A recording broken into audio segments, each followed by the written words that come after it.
Bismillah ar-Rahman ar-Rahim. Hello everyone and welcome to This is Football. Welcome to another transfer news show, ladies and gentlemen. Today's topic is Manchester United heavy, the old enemy, the old rival. But as you guys know, the name of the channel is This is Football, not This is Anfield, not this is Liverpool. So we're here to discuss all the football clubs, ladies and gentlemen.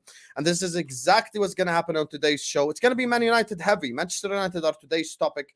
We're going to be talking about Onana, done essentially to Manchester United. We got the here we go from Fabrizio. It's no longer a secret that they're going to sign him. We're going to be talking about David De Gea leaving the football club. They gave him a goodbye message today. And we're going to talk, are a few Man United fans being ungrateful towards David De Gea because some of the response to him leaving is a little bit wild. We're going to be talking about Rasmus Højlund, as Staffy likes to call him. The BTEC Haaland is about to, as well, looking like he's going to be joining Manchester United.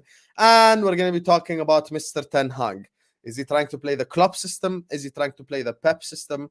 How will it all fit in together? The Onanas, the Mounts, the Højlunds. How will this potion work out? So, ladies and gentlemen, everyone watching this right now or on the replay, there's already 150 people in here. We ain't even started yet. Make sure you're slapping the like button. Make sure you're subscribing to This is Football if you're ready to do so. The road to 16K continues. We're on 15.2K already. I swear we hit 15K like 2 days ago. Big up to you guys for all your love. YouTube's telling me you're sharing the videos at record rates as well. So make sure you continue to share the videos. Share them on your Facebook, on your threads. Zuckerberg, you copy-paste merchant. Share it on your threads. Share it on your Instagram. Share it on your WhatsApp. Share it on your Twitter. Share it everywhere. Tell the people about the channel. Spread the word, ladies and gentlemen. I don't want to keep interrupting the show to say this, so please do like the video. Do subscribe to the channel. And let's introduce today's panelists, ladies and gentlemen. First of all, how can I have a Man United show without the biggest drama queen known to mankind? The biggest drama queen. This guy's nickname should be Staffy Moans, not Eldon Staffy, because all this guy does is moans. Oh my God, why are we talking about Onana? Oh my God, why are we talking about Mount? Oh my God, why is the show at 6? Oh my God, why is the show at 11? See how as soon as I said drama queen, the comment section, they already know. See Ali? Ali's a guy who's always here. He already knows. He already knows. Joining us on the channel, of course, is the biggest drama queen known to mankind, and for sure, as YouTube content creator, man like Staffy. How you doing, bro? I told you to work on your intros, right? That was a great intro. I don't know why you're complaining.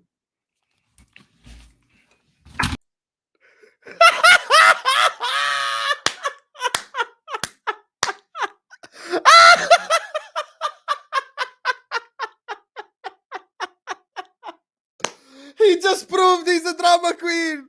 He just proved he's a drama queen, ladies and gentlemen. How the hell do you go out there and just prove what I say directly? Oh my God, that was a beautiful intro right there. Hold that, Savvy. Hold that.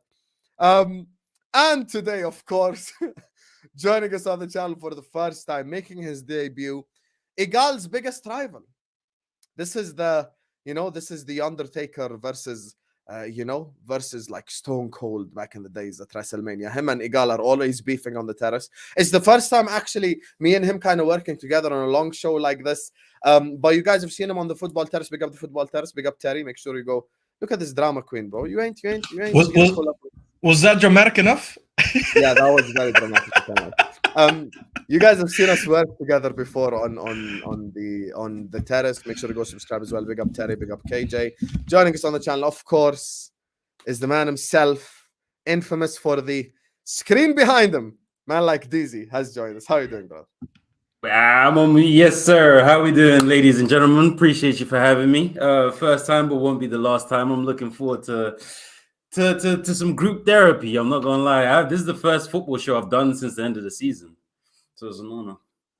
Okay, that's good. That's good. It means there's a lot on your chest, which is exactly what we need. So let's do this. Let's do this. So guys, as I said, make sure you're slapping the like button. Make sure you're subscribing right. And now 200 people are in the house. Minimum 100 likes. We need that Haaland conversion rate, not the Hoyland conversion rate. We need the Haaland conversion rate. So make sure you're slapping the like button now. Make sure you're subscribing to the channel. And quick announcement, make sure to come back at 11:15 p.m. UK time, because we're going to be talking about Fenway Sports Group. Kurdish is here to tell us why we're going to be flying a plane over Anfield, inshallah, the first game of the season. So slap the like button, subscribe. Let's talk Manchester United, though. I want to start with Staffy. After that, we open the floor up. Staffy, Mr. Drama. Dramatic exit by David De Gea. I kind of want to talk about De Gea leaving first before I head to Onana, because he's the replacement. So talk to me about De Gea. Is he being mistreated by the Man United fans? What's your reaction on the entire De Gea situation? Go on. 100%. 100% he's being mistreated by the fans. We can argue if he should have gotten a contract or not. I'm open to talk about that. That's fine. I'm open for people to say, okay, maybe he shouldn't have been the backup. It's time to move on. That's okay. All these are conversations that we could have. The conversation that I'm not willing to have, that he's not a club legend, that he's been terrible. We're trying to neglect the 12 years that he spent in the club. This guy has been in this club through arguably some of its worst periods. Dizzy, I'm seeing your face already. Well, I'll give you a chance to answer. This guy has given us arguably some of the best goalkeeping moments we've seen in the Premier League history. There was a time where people were rating this guy as good as Neuer, if not better, for a couple years. Yes, he's had a lot of howlers, but that doesn't undo what he's done for the club. At the end of the day, I think if you have served anyone for 12 years, you deserve respect. You deserve a goodbye. You deserve respect from your fans before the organization as well. And there's no point of sitting there and doing these compilations of, oh, De Gea was this, De Gea was that. Look at this howler. Look at this moment. We all know. We all saw it. We've seen it live. We've seen it on replays. We've seen it all the time. There's no point of talking about it. Just talk about what was good.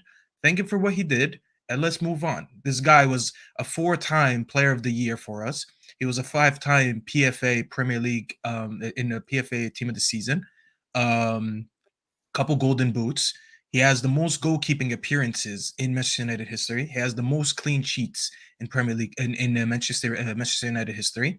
He's top 10 appearances for Manchester United in club history. So he has a lot of things to show for. Was he a part of our best era? Of course not. Do I put him above Van der Sar and Schmeichel? No, I don't. He hasn't won as much as them. But at the end of the day, for his longevity, he is a club legend. So whether you agree with it or not, just give him the respect and let's move on. There's no point of disrespecting him on the way out. Is it? Scaring me. You see where I come in on this. This is my opinion. The only disrespect that was shown to De Gea was he didn't get a proper goodbye. Realistically, getting shipped out the club is not disrespectful to me personally. I think he should have been told maybe November, like, gee, appreciate you, appreciate the hard work, appreciate the 12 years, but you gotta go, my bro. He outstayed his welcome maybe 2 seasons too long, in my personal opinion. I think if we're talking about De Gea, we gotta talk about the good and the bad. But we'll focus on the good for now. I'll get to the bad in a sec. I think from maybe 2015 to 2017, for me personally, he was one of the best goalkeepers in the world. But did you just hear what I said? 2015 to 2017, maybe 18. That's at least 5 years ago, bruv. That is at least 5 years ago. And we live for what is sports if it's not a what have you done for me lately kind of industry? If you're producing clanger after clanger in that, then you just gotta go. I'm sorry, fam. Sentiment aside and all that, there's been bigger, there's been better that have left, and I don't feel no way about it personally. Now, if you want to get into the club legend status, I think I put him at. Someone said I forgot about Phil Jones. That's hilarious. I think I put him at club great. I don't think legend. I think United is such a prestigious club that without winning substantial trophies over and over again, you can't sit with the pantheon of legends that we've produced. That's just where I sit on it. I think we have too many legends for man to sit there just off time served, personally. But yeah, I think you know what it is. Those last few months for me Why personally. isn't he a legend though? Because the numbers are saying legend numbers though. No, the numbers are longevity numbers. And Yeah, but he's got as well the like 4 players of the year as Here's well. the thing. Here's the thing. This is the thing. The 4 players of the year is misleading simply in the fact that those 4 years we were dog, fam.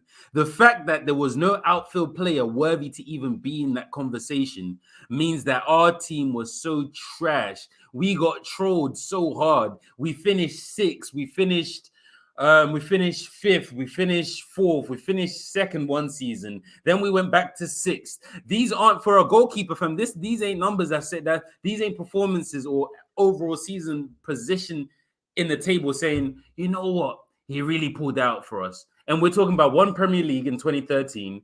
We're talking about 1 Europa League in 2018, I want to say.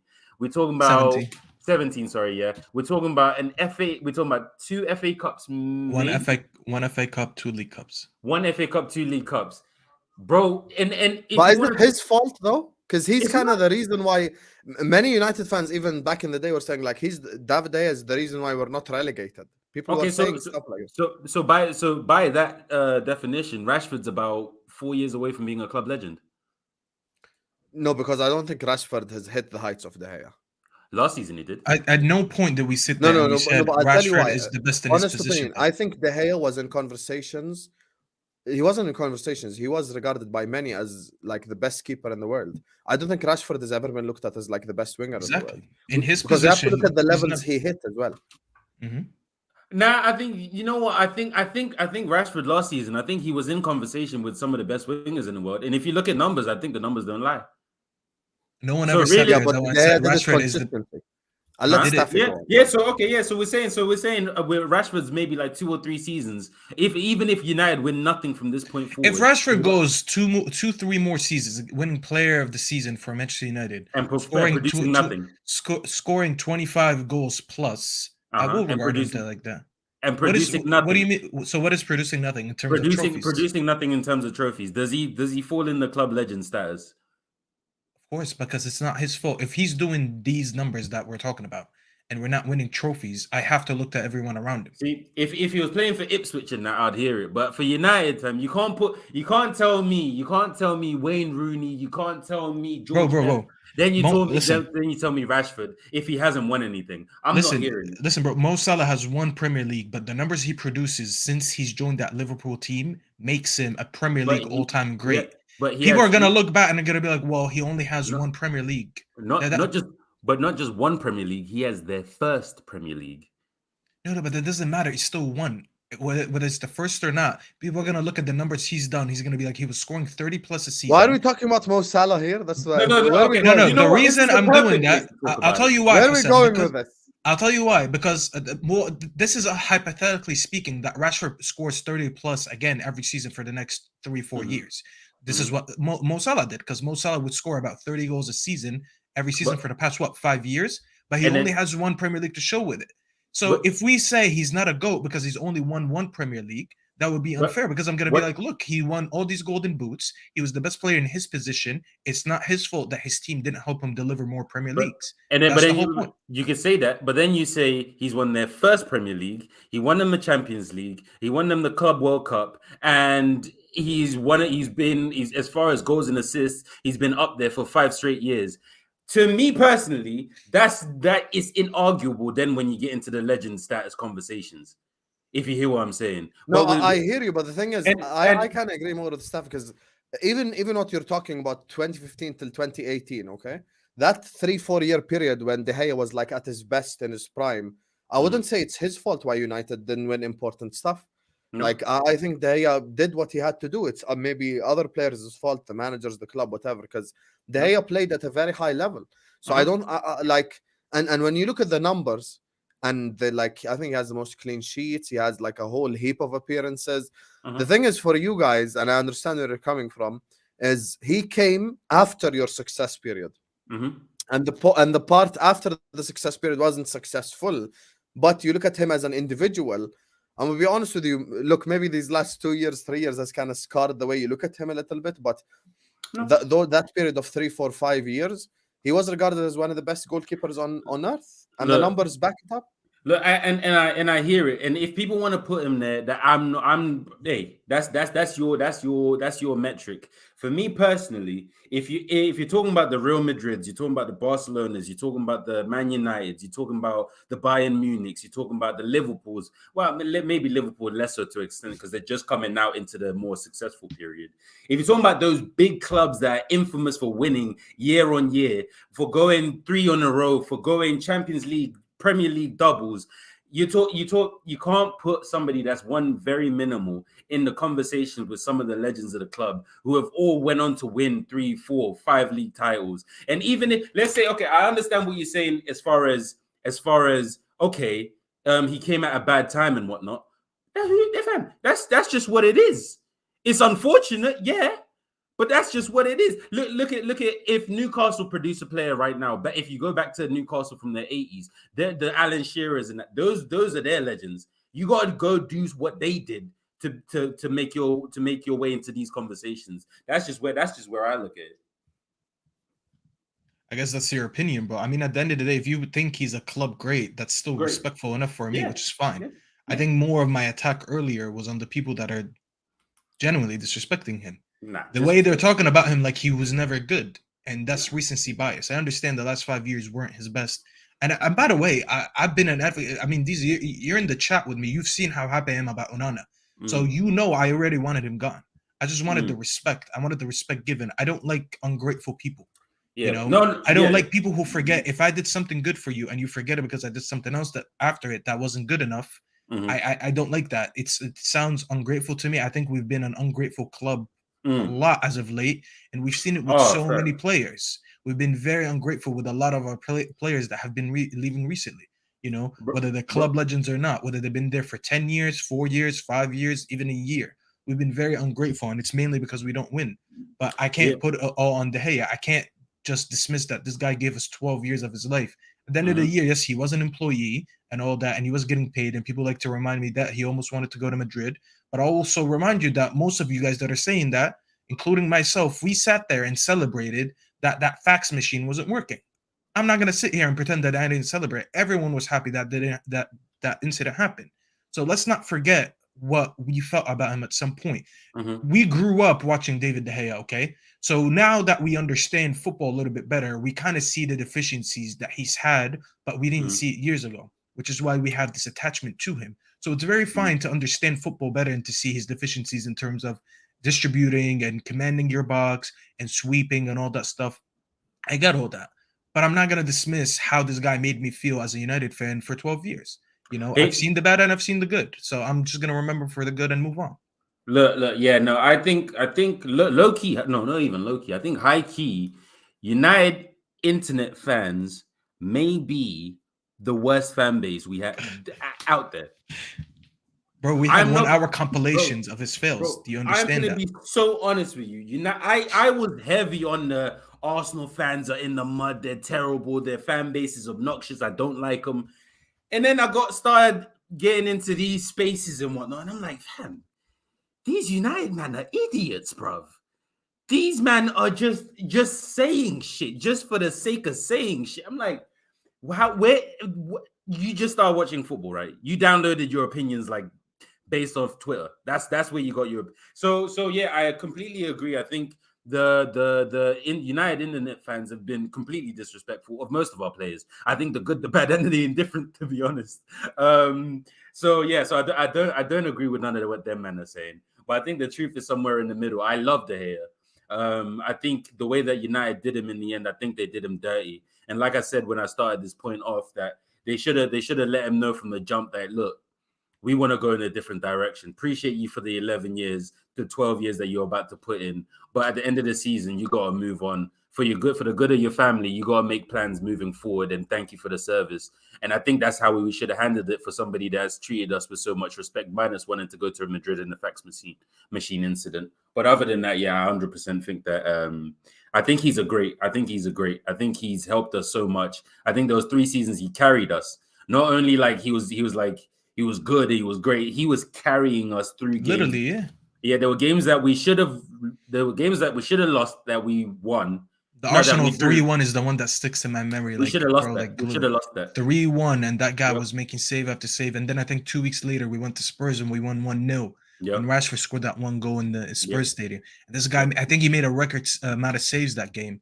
Yep. These are the things that stick with me, bro. And by the way, guys, Hassan just has to restart. He's having some technical difficulties. He will join again soon. So just wait for him. But I'm gonna do his work for him while he's not here. If Hassan was here right now, he would call you guys bozos for the likes. 253 likes, 253 people watching, and we're only at 69 likes. He would, in his words, he'd be like, I want to slap the shit out of you guys. So before he comes back and he sees this, go hit the like button. But yeah, Dizzy, I agree with you, bro. And I want to go back to your point where you were saying, you know, that he should have probably been told in November that he's going to be let go of. This is actually one of my issues because I don't mind that Ten Hag reassessed his decision. I love when people think they made the wrong decision or they're about to make the wrong decision, but they're able to correct it. You know, it's like you remember Jose Mourinho and like in the first half he would make a change. He's like, listen, I got the formation wrong. 15 minutes in, he makes a change. I like managers that could do that. That's what Ten Hag did with De Gea. He was like, you know what, I want to offer him a new contract, but actually, I see a lot of negatives more than benefits if I do re-sign him. Because he's still going to be on a lot of money. He still can't do what I want him to do. And I'm probably going to create a drama when I bring in a new goalkeeper because we were going to say, oh, look, he benched De Gea and he's just signed a new goalkeeper. How is the new goalkeeper going to feel? The performance is not good enough anyways. So I looked at that and I'm like, you know what? I like how he revised his decision. However, this is what I'm not happy about. Why did it take Ten Hag up until the last maybe couple months, because that's what was reported, that he saw the drop in performances in the end of the season, not during the season, just the end of the season. So to me, the memory goes to the Sevilla game 3-0, the West Ham game, the Man City Cup final. You know, maybe I'm missing a couple of games in the middle, but why did it take him up until the last 2 months to revise that? Because what you said was perfect. If he came in and he's like, listen, this guy's a great goalkeeper, legend of the club, but moving forward, he's not what I need. So let me tell him early on, no matter how good or bad you play this season, it's my decision anyways to get a different profile of goalkeeper. And it would have avoided this drama, because imagine on the last day of the season, De Gea already knows he's leaving. He gets his round of applause on his way out. He'll get his testimony. He'll get everything. People are going to show him love, and we would have moved on. That's what I wanted. The only thing I criticized Ten Hag for is realizing that too late. You didn't need to sign a contract, have him sign a contract, I mean. And then you're like, wait, hold on. Let me put this contract back. Let me rethink it. Go back, go to your wedding, go to your honeymoon. And when you come back, let's talk about it. That's what I didn't like. I don't think it should have took that long to see the issues. You know what it was? I think. Wait, really quickly. Hannibal Wolf said you are also an Internet United fan. There is a distinct difference between people that use their own brain and use their own critical thinking to look and make and have an opinion, as opposed to somebody that's just regurgitating information that they heard Flawless say, that they heard Rant say, that they heard Staffy say, they heard Don Hussam say. There's a very distinct difference. The people that download their thoughts from the internet, those are internet fans. Everybody else, you could be a fan just on the internet. As far as the hate, I think what happened was, to be honest, I think what should have happened, and I think even if Ten Hag knew from the beginning that, yo, listen, you're not going to be here long term, there should have always been a conversation at least 2, 3, 4 games before the end of the season. Like, yo, we're going to need you for these last few games. But after this, I need you to know that 100%. You're not going to be here. Go and say your goodbyes to the fans, because we owe it to you as a club. I think what happened was, as far as I don't think Ten Hag knew what the funding situation would be as far as transfers and who would be available. And all right, fella, I don't think he knew who would be available. So it's a case of I don't want to alienate him in case I need him next season, but also. Like a backup, yeah. But then when it became evident that Onana was available, because this is really the talks only really started maybe like 2 months ago, I think. Like I guess United maybe less too, yeah. Because before that, Inter was certain that he was not moving. That I remember I saw a report in January where I think somebody tried to approach him for Onana, and they were like, no, he's not moving. He's one of ours. So I think when it became evident that he might be on the move, Ten Hag was like, okay, I need him. So if I need him, then we don't need him. So you could pull that contract back. And also, I think the Glazers run United terribly. So it wouldn't be beyond me that they sent him the contract without even asking the manager what he wants to do. I wouldn't be That's a surprised. good point. And it actually now worries me more because, like, what if Onana never became available? Would we be stuck with De Gea one more year? You know, and these are questions that we really need to ask because, as much as that's your point to why we kept De Gea long, let's be very honest. He's a plan B, bro. Everyone has a plan B. It's like when you're talking to a girl, just in case the other girl that you really want is not around, you know? That's what Ten Hag did. He's like, listen, I'm going to be checking Onana out, but if Onana's That's not a available, wild statement to I'm make a on di- YouTube, but stop it. It's facts, bro. Listen. Your future wife, he could be watching this right now. Be careful, my brother. Don't get She was yourself always in plan trouble. A. Don't get She was yourself in always trouble. plan A. Listen, bro. Listen, Yeah, I'm gonna be very honest with she you. I was have plan planning. B, She was C, D. Oh, That's how you damn. live your life. I have a lot of plans. I'm gonna tell you that. I was kind of listening throughout this whole discussion. I was listening on my phone. And by the way, Staffy's right. He don't get to cuss my subscribers out, though. I'm gonna cuss him. Oh, I said and he my would. subscribers. I said he would. I was Fair like, enough. Sam I'm gonna would cuss say my that. subscribers. You ain't gonna cuss my subscribers. Bozos, 250 people watching us. We ain't even on 100 likes yet. Stop doing this very second. Slap the like button. Subscribe to the channel if you're right to do so. Big up to Dane. Big up to Jack. Big up to Nadra for the super chats. We're gonna put them up on the screen in a second. As Staffy said, make sure you're liking. Make sure you're subscribing. I'm gonna just give my 2 pence on the De Gea thing after the super chats, and then I wanna hear the Onana thing because it's kind of a new kind of situation. Jack O'Lantern. Big up to you, my brother. Still my favorite name on YouTube. He says, Hussam, remind everyone of the chant. If it wasn't for De Gea, you'd be in League 2. I can't lie to you guys. I tried to do that earlier on. I said it to my guy DZ. I was like, listen, De Gea was there when you guys needed it most. Because I still remember that Anfield game. I'm a Liverpool fan. It ended 0-0. The Coutinho save. That day we peppered the crap out of your goal. And it was just one of them De Gea masterclasses. I still remember what the people were saying about De Gea back in the day as well. Like he was regarded as the best keeper in the world, if not one of the best keepers in the world. So when it comes to the De Gea conversation, listen, it's not up to me. You're United fans, but the numbers do say legend, though. The numbers do say legend. I hear where Deezy is coming from, though, because he's saying we're essentially not Spurs. We're not a club like that. So we have so many legends. So you need success to get to that status, which I understand. My only rebuttal would be, I don't think it's his fault that you didn't get success. I think it's other like outside factors. So, but it is. Even this is not disrespectful. His opinion is still respectful enough. He just gives him less 100%. Respect than me, but the respect is there.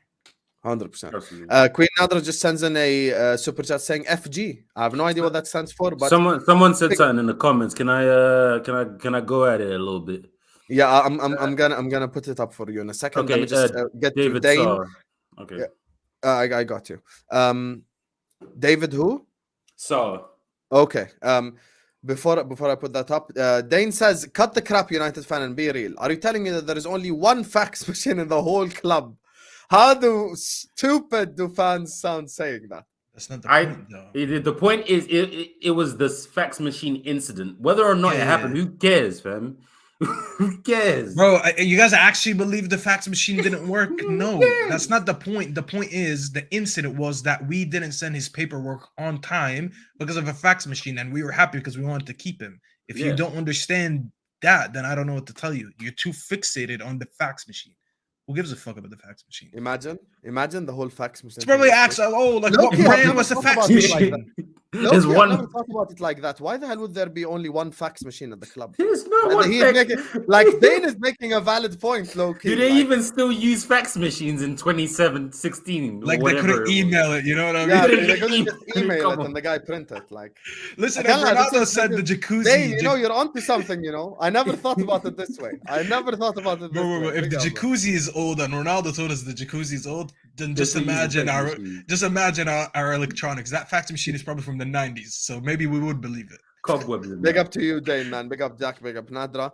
As I said, make sure you like and subscribing. This is the comment you wanted to get to? Yes, please. He said, nothing everyone formed their views from someone else's opinion. These match-going fans just trying to find a way to disrespect foreigners, internet fans, when they're a majority of the club fans. You, sir, weren't listening.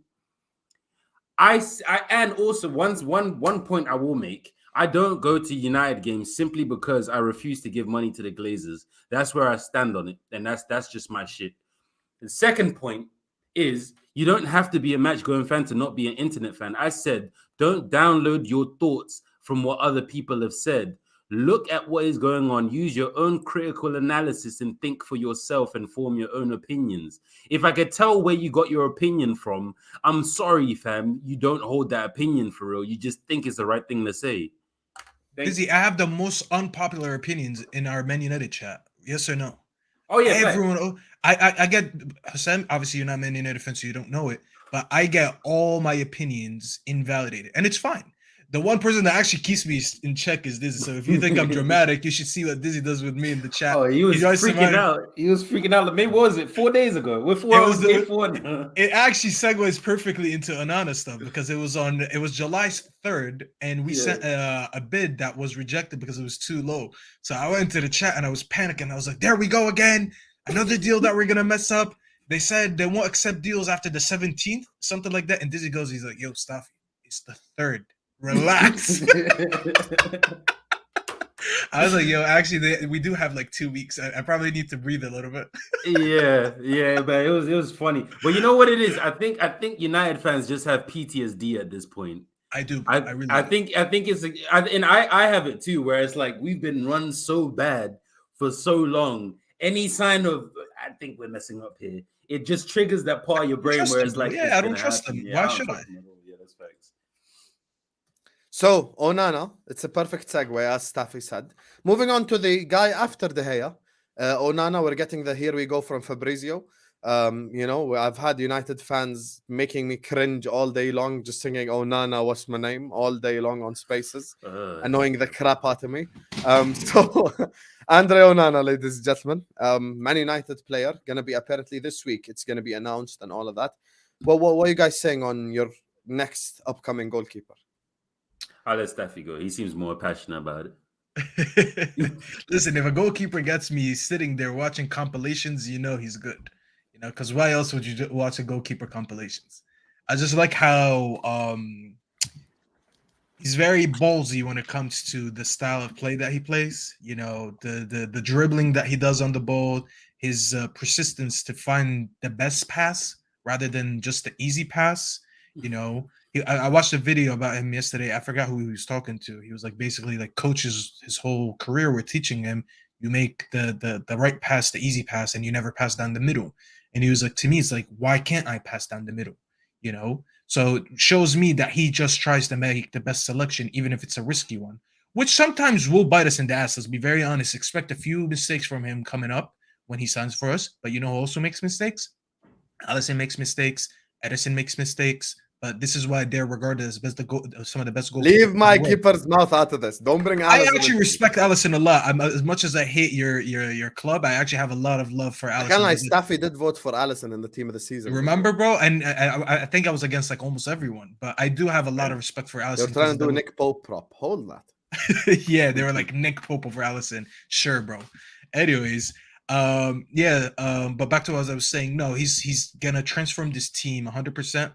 Even if Hussam likes to almost always mention that him and Mount are polar opposites to add to this team. They are. I explained more than once why they're not, but he doesn't want to listen. Maybe people keep saying it, but it just doesn't make logical sense. You say you're gonna play a counter-attacking system, right? Not really. That's not what I said, Hussam. Yeah, okay, but I said counter-attacking this system has been answered differently 50,000 different United fans. Well, listen to Staffy. Staffy always knows what he's saying. That's what. Okay, but what's the question? What's the question? I asked the United fans today, right? And they told me it's because we're gonna play a counter-press, counter-attacking system, and Onana works in this system. So for me, when you sign Onana, who's unbelievable on the ball, which is his biggest strength, is his passing ability as a goalkeeper. If you sign Onana, you're saying publicly, I'm going to be playing ball possession. I'm going to be keeping the ball. I'm going to be dominating the opposition. Mason Mount doesn't work with that style, though. Mason Mount is a counter-attacking player because we know with Bruno Mount and Casemiro, you're going to struggle to play possession football. That's why I'm saying it's kind of opposite 180 degrees, different types of signing. I think as far as my opinion goes, I think Onana is addition by substitution. I think De Gea was such an impediment as far as how we want to play on the ball that it was difficult to play possession-based football at all. Because if you have to go back and recycle the ball, go back to De Gea, you're more than likely going to lose it. So I think it made it very difficult. And but also I don't like the idea of, if you're a team, you have to play one way, you have to play counter-attack, or you have to play possession-based. I think it has to be a fluid mixture of all of them. No, but do you agree you need to have a specific structure? I agree you need to have fluidity. Yeah. But I think style-wise, are we going to keep the ball or are we going to counter-attack? Mason Mount screams counter-attack. Onana screams keep the ball. That's a valid question.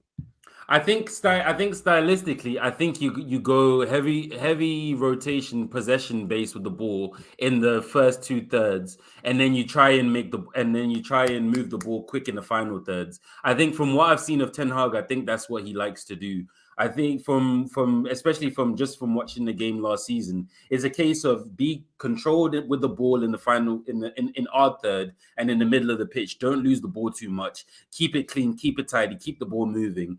And as soon as you get to the forward line, you have to make quick, decisive passes. If you lose the ball a couple of times, doesn't matter. Just keep getting the ball back. Recycle the possession there, as opposed to recycling the possession in the defensive line. That's how I see it going. This is why you're my guy, bro. This is why you're my guy, because I've said that before. I tried to explain to Hassam that there's two styles of play when it comes to possession. When you look at Liverpool and Man City as an example, I told them both of these teams play possession-based football, but the style of possession is different. Man City is more of a slower pace, more of a recycle. You don't find the right pass, you pass it back and switch it again. Whereas Liverpool, you play a little bit faster, you make decisive decisions, as you said, in the third half of in the final third, of the pitch.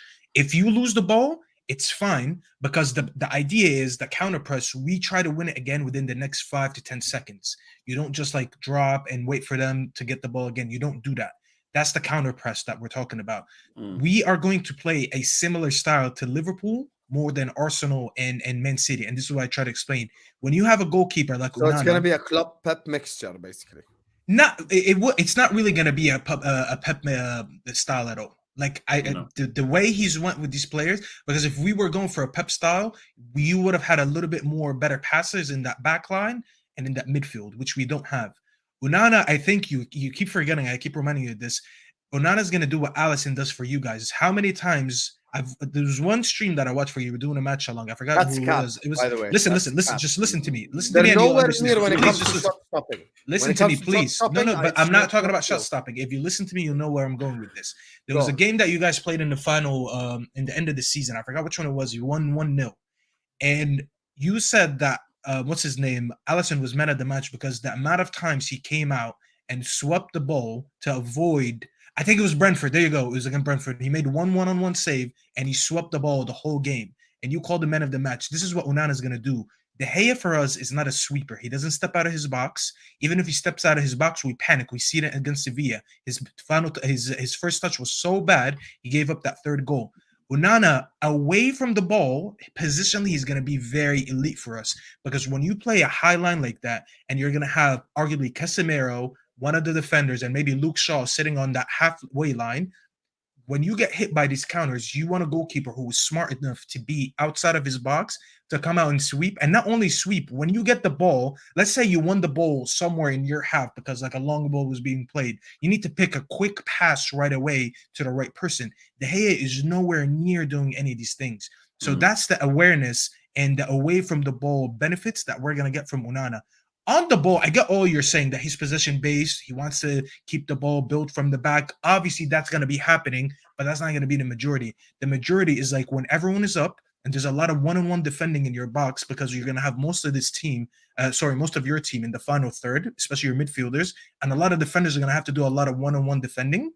You also want a goalkeeper who's going to be competent to know when to step out of his box and help and get the ball instead of waiting for the attack to come. And you guys always had Virgil van Dijk. We don't really have a one defender who's going to be good on one-on-one defending when these counterattacks happen. So you need to have a kid. Yeah, but none of them are as good as like prime Van Dijk is what I'm trying to say. Van Dijk was literally carrying this team for a couple of years, which is why when he kind of declined and got his injury, you guys started conceding a lot more because he can't defend one-on-one a lot like he used to. We don't have one defender who's going to be very good at that. So you need a goalkeeper who's competent, that knows how to do that sweeping job when you don't have the ball. And that's what I try to explain to you. You can have a goalkeeper who's position-based and play different styles. He would fit in a Pep system and he would fit in a club system. If you put him in Liverpool tomorrow or you put him in Man City, he will be perfect for both of them. And more so to the point, we don't have the forwards to play a tiki-taka Pep system anyway. So he'll be setting himself up to fail if he was trying to set it up as a possession base from the back and at the front. Because Rashford, Martial, regardless of who's on the right wing, they just don't have it in them to play this far. I mean, I guess Sancho, he could do that. Rashford, he needs space in behind. He just can't do now I'm gonna pass in, I'm gonna come in, I'm gonna drop off the shoulder, I'm gonna go back. He won't do that. I think he still will have to, Dizzy, to be honest. He might have to, but he's just not what he's good at. So why make him do that when we can find a way to play in a system that benefits him or suits him better? Really, that's the way that I look at it. Yeah, I don't know. Yeah, I just tried to explain that because even Liverpool, bro, when you look at them, the only reason I keep using Liverpool is because I genuinely think we will play that style. Whether we'll do it as good or not, that's not what I'm talking about. You can argue that it's going to be very hard for us to play at that level that they did for years because they had elite players.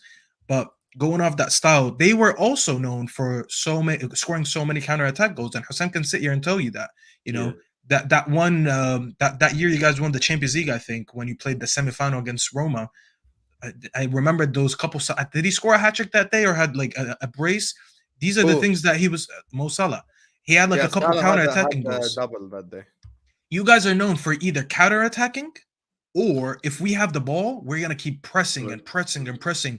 And we'll spam the ball in that box as much as we can. We're going to cross that ball. We're going to take shots. We're going to make final like inch passes, try to get someone like in the box and take a shot, whatever. And if it doesn't work, trust me, we'll get the ball and we'll do it again. And this is why Trent plays so high up the pitch and Robbo plays so high up the pitch. And this is why they had like the most assists for like fullbacks in one of those Premier League seasons. Both of them had over 10 assists, something like that. This is what he's going to try to do, and that's a completely different style. I have lived to see the day in which Liverpool are the example for Man United to follow, ladies and gentlemen. That is crazy. And we really quick. Don't worry, says possession base is literally the best football for Martial. Can Martial get on the pitch, sir? Can he do it? Listen, we need to move on from talking about how it fits Martial. It's what fits the majority of the team. I think this is what we need to focus on because I could say the same. One of my favorite plays is Sancho, but you know what I'm not going to do? I'm not going to sit here and adapt the whole style of play towards Sancho because as much as I want him to succeed, if he doesn't succeed, but my club succeeds, I'm sorry, Sancho. I love my club more than I love you. That's it. That's what it is, bro. I'm not a players FC. And Dizzy, I think you're the same. We can both sit here and say it doesn't matter who we're going to sacrifice. If you told me we'll sacrifice any player tomorrow, but we're going to contend for the league, we're going to contend for the Champions League, we're going to move on, become a better team, I don't care who that player is chopped. You know, bro. I just did that with De Gea, arguably my favorite player from the squad. Bro. And I just said I wanted his respect and he's gone. But I want Onana in. I tweet about Onana every day. You would think like I'm related to Onana or something for the amount of time I tweet about this guy. What's it called? Pogba was my favorite player in this last United generation. And you know what, fam? He just couldn't get on the pitch and he wasn't performing when he was on the pitch. So, fam, gotta go. I respect you, appreciate it. Love the haircuts, love the dances and that. Gotta go, bro. I'll see you later. I miss him, I'm not gonna lie. Well, I'm sure Juve misses him as well. So what are we talking about, fam? Yeah, that was unnecessary. But it's arguably true because I don't know how many games he played for them this season. If I'm being very honest with you, I've seen the people saying like, "Oh, imagine we kept him in this Ten Hag system." I'm like, yeah, ideally it would have been nice, but if you're talking about 2016 Pogba, maybe. But what's the point of keeping this Pogba? Because he left and still can't play. No way, you guys are going there. Are you talking about the Pogba "hear me out" one? No, we're just saying we're not player FC because like he's saying basically Pogba's his favorite player, but he had to go. So all these people that tried to say he would have been perfect. Would I take him back? He can't play, bro. Does he have functional kneecaps? He doesn't play, bro. If he has functional kneecaps, I'll take him back. But with the kneecaps he has currently, fam, unless he's gonna hit up Dr. Miami or something, fam, I'm not trying to hear it. Funny enough, he was in Miami getting treatment. So with the Onana thing, massive upgrade on De Gea then? 100%. I hope so. 100%. But here's the thing: there's a very good chance that the first season he stinks. So United fans just gotta be prepared for that, because I know Don Hassan's gonna pull up to them streams talking about "I told you so" and all this and that, and the Liverpool fans will come in laughing and this and that. You just Hey, I'm mentally not prepare Zayn. you. Hey, Zayn does that, not me. Zayn I will ain't do that. Zayn. I'll give Hassan one compliment. He's the only player he hasn't shit on so far is Onana, which is why we don't talk about him this much on this channel. We talk about. By the way, I never said Højlund is a B-Tech Haaland. This guy's a liar. The devil No, you're sits a here liar. and You said the that. devil claps to him. No, you said Why that. are you lying for? Wallahi, I did not say that. Oh said- my God, you said it on the last Al Ahwa episode. No, I said, bro, you said he's the B-Tech Haaland. I said he's a raw talent. He's not that good, but he could be that good. I'm just not gonna gas So him you up to said become he's the something. Tech Haaland then. Same thing. You I said think it it's- indirectly. So, see, bro, this is what I'm saying. The devil sits here and listens to Hassan's podcast and he takes notes.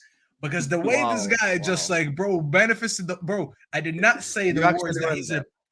Bro, it's true.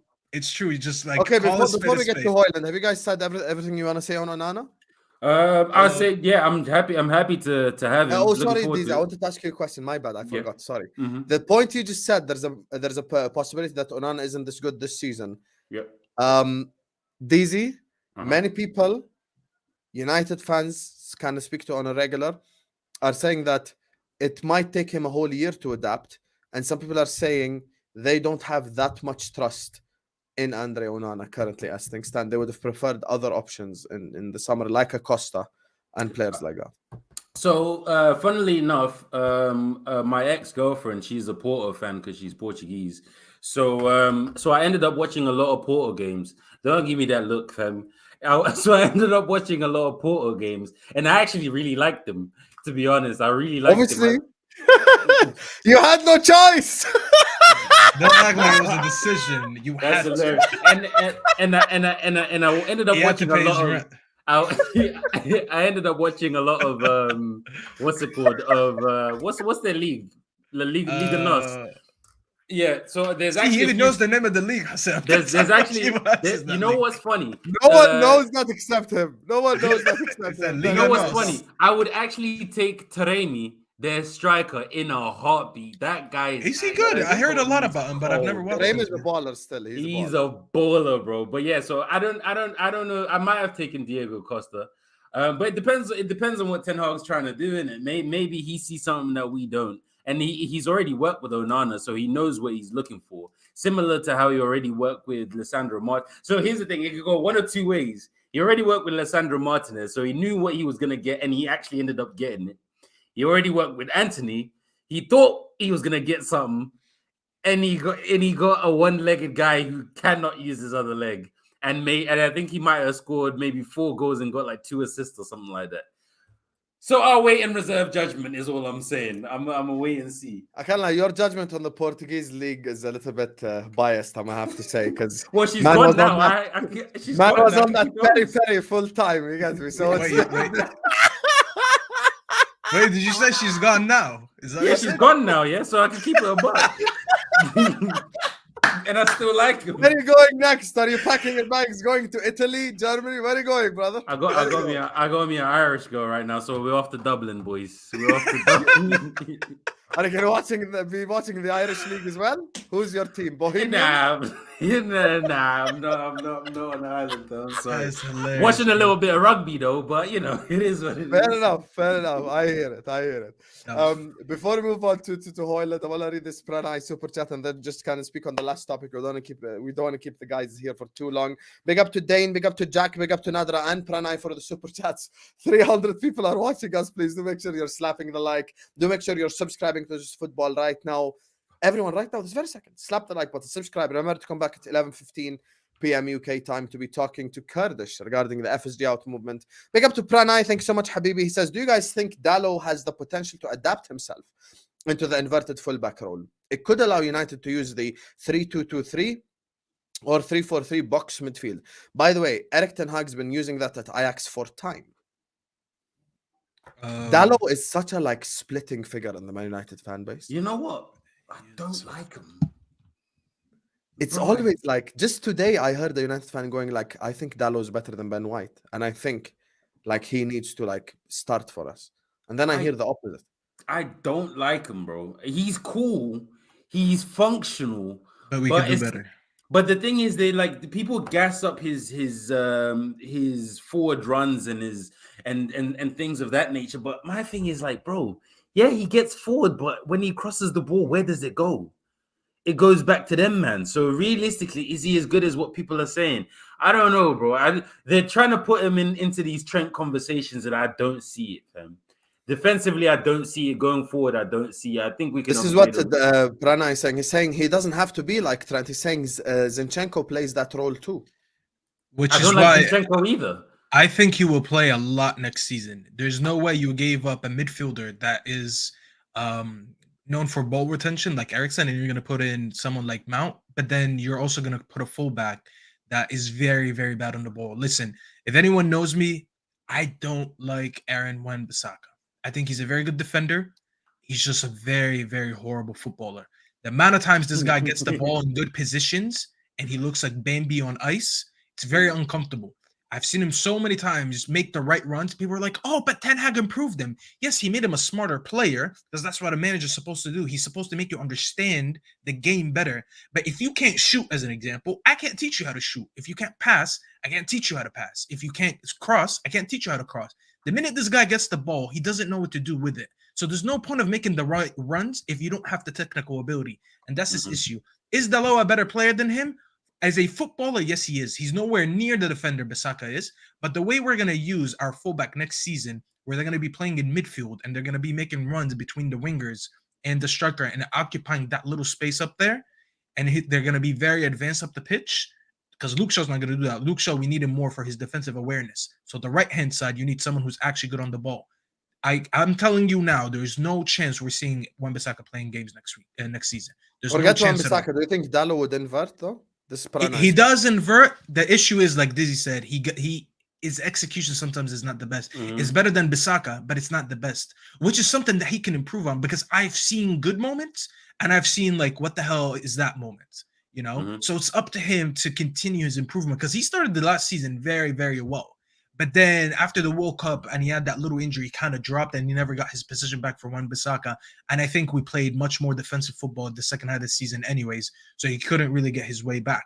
But I'll tell you something, just like how we gave up on De Gea, I see no reason why Ten Hag could be like, listen, I used Wan-Bissaka as much as I can last season. He did me good, but I'm moving to a new formation anyways and a new style anyways, and I can't have him play in this situation, so I'm going to go back to using Dalot. On Dalot, you know what the madness is? The madness is that was his spot when the season started, and he lost it to Wan-Bissaka. But that's what I'm saying. But it was after the World Cup, Dizzy. To be honest, the injury, and then he just never came back as strong as he was. I think what's gonna happen is, remember when people were making excuses for Harry Maguire? People were saying, he's good. He tries really hard. He's passionate. He will come good. He had a really good season 2 seasons ago. And then we got Lisandro Martinez, and everyone was like, oh, that's a centre-back.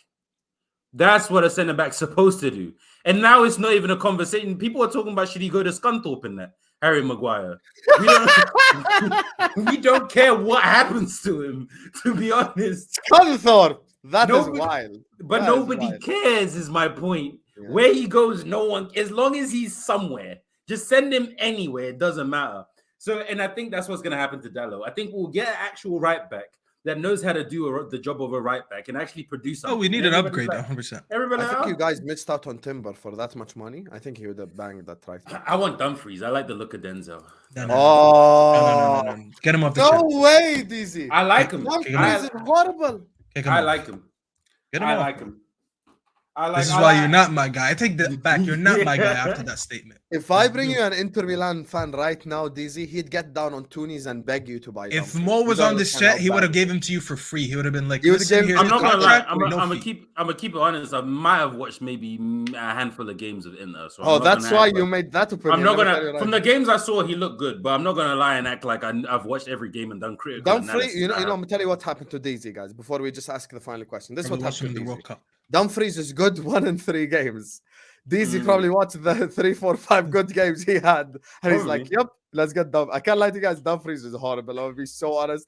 He's I'm gonna so go as far as saying Dallow's better than Dumfries comfortably. I'm not even gonna. You know, if you watch the Dizzy, Champions League final alone, you would know that this guy's horrible. you Because this opened guy up a cost can of him a couple. worms. That's wild. Everybody's been cooked, and everybody gets cooked. It's fine. It happens. Anyway, just final topic. We want to get to Rasmus Højlund. Special shout out goes out to Pranay, Nadra, Jack, and Dane for the super chats. Big up to you guys. Make sure you're liking the video. Look at these guys. Say kick him out. I'm very funny. He said Dumfries. I just went mad. Make sure you guys are liking the video. Make sure you guys are subscribing to the channel. Road to 16K continues. Big up to you guys. Love for the love. And finally, Rasmus Højlund. Looking like a deal is being worked on. Guy, I don't want to mention in this stream, so please respect my wishes. MG is headed to Atalanta on loan, it looks like. So in the other direction is coming Rasmus Højlund. So what do by the way, it's not a done deal or anything, but that's what's being reported. So I'm gonna just ask you guys on your opinions. Dizzy, since you've had the howler last time, we're gonna start with you. You could correct the howler. What are you saying on the Redeem Højlund? yourself. I think it's a deal that makes sense on all parties. Sending he who shall not be named away from the club. I think, to be honest, against my personal wishes, I think he has a future at United simply because morality doesn't matter in football. But I think as far as Højlund goes, I think we got to move away from Martial. Martial's got to go. He's a failed experiment.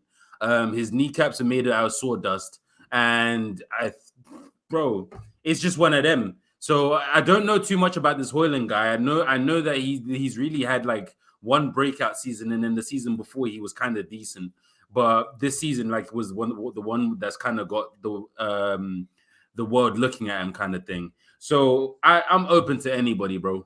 My ideal would have been Harry Kane and Højlund, and then ship off Martial somewhere, and then let Højlund develop without the pressure of having to be the main nine. That would have been my preferred option. But it doesn't look like Harry Kane's moving anywhere because Levy's on some other stuff. So I don't know. We'll wait and see. Staffy? I agree somewhat with DZ. I think he's what we need. Martial is a failed experiment. Regardless of how I feel about him, I always appreciated the footballer he is. But if you get to a point, not only are you not consistent enough, you can't even get on the pitch anymore. So we can even have a debate about you. Then there's no point of keeping you. You know, thank you for trying, but it's time to go. Højlund is 20 years old. I think it's about time we got a young prospect. You know, instead of like waiting for someone to become very good, like we did with Sancho, and splash like 90 on him or 80 or whatever it is we paid for him at that time, then they don't hit the ground running. How about we get them a little bit cheaper before they blow up, try to develop them, and not have to pay those 100 million price tags that we do every couple of years, you know? So here's what we need. We need a striker anyways. We can't go into another season with just Martial. You know, whether Martial leaves or not, we need to sign a striker. Mm-hmm. Is he the finished product? No, he's not. He's not the final product. He's not close to being like, you know, on the same level as your Harry Kanes and Haalands and, you know, these guys that are banging in the Premier League, but he has the potential to be that. And we do have a manager that we signed for because he was known for developing talents. We've seen him acquire. What was the name of that guy that went from West Ham? The French guy, Sébastien Haller. He went to Ajax and he made him bang in the Champions League. You know, he's known for doing good things with, you know, just players that have talent but need development. So I want to see him work with this guy. And if we get him on a 45 to 50, I think that's a reasonable price in today's market, because today's 50 is like yesterday's 30 or 20 million. So that sounds like a deal that is doable, since we're not going to be able to get a Harry Kane for 100 or 120, whatever it is. So might as well get this guy, try to develop him. And in a year or so, he might start becoming the player that everyone expects him to be. And you don't have to get him next year on a 100 or whatever, like I said. Go ahead. Not for nothing. I might even take Ivan Toney and Højlund, to be honest. I know I want to. I actually want to, bro. Ivan Toney's got the ban for like 6 months, so I guess you could come in, see what he's saying for 6 months, and then but have Ivan Toney in the background because he's Premier League proven. He is a bagsman, and I just loved his attacking positioning. He's just always in the right places to be on the end of stuff. So if I might would do that, to be honest, if it was me personally. It's a smart business, but to be honest, we care so much about our PR, just like how the guy that you guys don't want to say his name is also leaving the club, even if it's on loan. I believe, by the way, on that real quick, I keep saying I believe he's leaving on loan because they know they can't sell him. They're not trying to I think you said you think they're going to keep him. They're not going to keep him, bro. I promise you. He's going on loan just because they're trying to get his wages off for a little bit before he leaves, and they're trying to save a couple bucks before he goes. That's all it is, bro. They're not going to try to refresh him so they can keep him in next year or maybe sell him for a higher fee. I promise you that's not going to happen. I've said that on Said's channel. I've said it on Sam's channel. I've said it on every channel I've been on. This guy's done at the club. I hope. I don't. And when I said morality doesn't matter in football, I don't want that to be the case. I think sports should hold their stars to a higher standard because you are an example for society. That's all I'm going to say on the matter. Yeah, but regardless of that, I mean, I got to respect how everyone feels about it since it's a sensitive topic. But somewhat similarly, obviously not as bad, Tony, to me, since he has a gambling issue, which is, by the way, this is not more of a footballing consequences type of thing. This is actually illegal. Like, it's actually like outside of football, it's illegal to do it. So this guy is actually pressed with like real charges. This is not a ban for kicking a player or getting a red card. These are things because it's like legal work. Like, you can't actually bet when you're an athlete. So this is actually like an offense. But anyways, that's why I feel like United might not want to experiment that. They're going to be like, we get him in and people are going to be like, oh, didn't that guy have his gambling issues and he had these charges against him, blah, blah, blah. They try to stay away from that. I think it's stupid. I think it's soft. I think we live in a soft world. When anyone makes a mistake right away, they're like, oh, no, let's keep him away because of our PR, even though it's like whatever. I mean, it's a gambling issue. I get it, but it's not that deep. Like, he didn't kill someone, so relax. But I think we're going to try to stay away from it. It would be smart to get him and have him because he would be ready in January. That's a good time to get him playing again, because he could by the way, he could train when half the time of his ban expires. So like 6 months in, he could start doing footballing activities. He can't play, but he could start training with his team. So this guy's going to be a part of the team, whatever team he could go to, until he can play in January. But I don't think our club is smart enough to do that. I would love them to do, but I don't think they will. Nope. That's the one thing me and you always agree on. We can have different opinions, and we were like, but do we touch the club? No. All right, end the discussion. There is no better way to end the video for me than Man United is stupid. So I'm just gonna wrap it up at that point. They're not trustable, is what we're saying. I think that's the no. You ain't gonna change it now. Just say it as it is. So big up to you guys. You're gonna get a lot of hate with the Man United fans because like, look, this guy's so negative. So I gotta say something nice. Hey, look, listen. Let me before you end it. I want you to know when United are back, I will be a problem. Oh, I would be intolerable. I will be insufferable. Not just to you, to Egal, to the Arsenal fans, to the Chelsea fans. I don't care who. I want smoke with everybody because I've just been firming it and being reasonable about everything. But I need you to know, the minute we're back, DZ, I'm gonna be honest with you. I'm gonna tell you something just based on what I feel. I think you're probably gonna beef Arsenal fans more than us if you're back. Fuck no, hell no, bro. You ain't gonna. I think you have more beef with the Arsenal fans. Oh, I'll be everywhere. Our beef is with you. Arsenal fans are gonna get it for sure, though. That's for sure. Yeah, 100%. Fair enough. We'll see.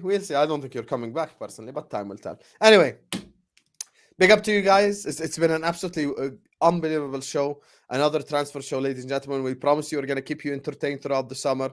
I hope we're delivering on the promise. Daily content, at least, ladies and gentlemen, once. Big up to Dane, big up to Jack, big up to Nadra and Pranay for the super chats. Big up to you guys. Love you all for your support. Make sure you're slapping the like. Make sure you're subscribing to the channel if you're yet to do so right now. Continue to share the videos everywhere. Continue to tell the people about the videos, Habibis. And of course, before we wrap up, we're going to go around the lovely panelists, and they're going to let you know where you can find them. Staffy, my brother, Habibi, thank you for joining us. Where can people find you? No, of course, bro. Thank you for having me. It was a good show. Thank you for all the love in the comments, people. Thank you for the people that wished me a happy birthday yesterday. Thank you for the people who subscribed. Thank you, man. Thank you for everyone who subscribed. Anyone who's liked the Sorry, when was it your birthday? Yesterday, Habibi. See, if you're not too focused on trolling me every day and getting to know me, you would have known it was my birthday. But this guy just wakes up every day to talk to me about Mason Mount, and it's never like, Stuffy, how's your day going? Was it actually your birthday? Yeah, Wallah, it was my birthday yesterday. There is no way it was your birthday. You're trolling. I said Wallahi. Why would I say Wallahi as a lie? Oh, I actually missed on your birthday. Because the day before you asked me how old am I said I'm turning 29 tomorrow, but your thick skull didn't understand that. But anyways, happy birthday, Staffy, man. Happy birthday. Thank you everyone in the comments. You're 30 now? 29. Oh, I thought you turned 30. Okay. Then I just turned 29. But everyone can follow me on Twitter, Instagram. All my socials are the same. Ildon Staffy. I'm about to drop a new video soon on the De Gea situation. So follow me on Staffy TV. I'll add it to the comments when we're done. Hassam, I'll put it in one of the comments under it. People, please subscribe, like the videos, and inshallah, you'll see more content from me soon. Big up to you, Staffy. Dizzy, great debut, my brother. Debut just like Ollie's debut in management. Where can people find you? Yeah, you can find me everywhere, exactly the same as is displayed on the screen. Oh my DZ, OHHMYDEEZY. That's TikTok, that's Instagram, that's Twitter. If you want to go back and forth and argue with me on Twitter, I've got loads of time. I work from home, so I've got nothing but time to argue with strangers. Same. Yeah, so I love arguing with strangers. So come find me there. That's usually where I'm at the most, or TikTok. YouTube's the same. I'm going to start uploading there. Oh my DZ, more lifestyle stuff. A little bit of football, maybe on the TikTok side of things. But yeah, appreciate the Twitter account is you have the power to let power go. That's your bio? Yeah, that's my bio, yeah. Let's go here. I hit the follow button. Make sure you guys go follow DZ, go follow Staffy. Great guys, great panel. Come back at 11:15 p.m. UK time for the FSG video with me and Kurdish. We're going to be talking about Fenway Sports Group and the plans and the ideas we've got for next season, inshallah. So love you all, and we will see you guys back at 11 p.m. inshallah.